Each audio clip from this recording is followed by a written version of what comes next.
All right, today we're gonna bring a lamp, and this is a two-tier lamp. If you're gonna see it, make sure you have everything included. Take it out of the box, and we're gonna put it together today and see how it looks. So let's go ahead and do that.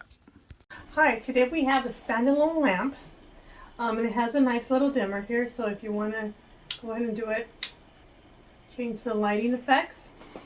You can put up to a 60-watt light to use, and it has 3 tiers here so that you can store or put some pictures and other objects on display.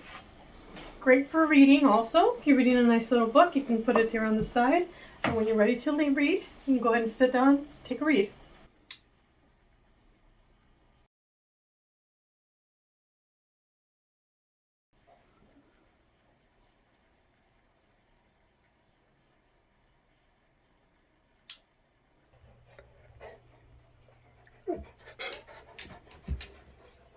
Relax, Doug, relax.